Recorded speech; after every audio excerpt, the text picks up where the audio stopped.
Mina olen Allan Matsav ja mina teen siin plaadipoodi Uperkuud siis Balti jaama turul.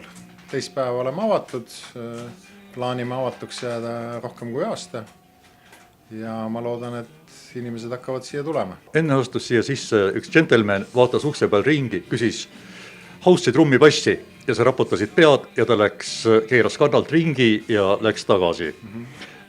Miks ei ole haussi trummipassi?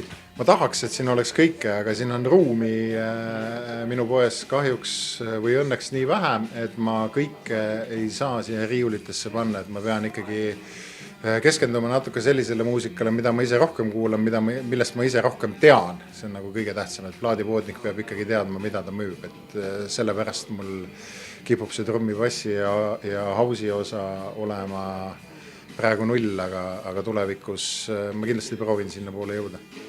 Aga mida see on siis, millest sa tead ja mida sa müüd? Jah, mul on siin väga hea džässivalik. Ma väidan, et üks Tallinna poodidel läbi aegade üks parimaid džässivalikuid just second hand džässi koha pealt. Siis.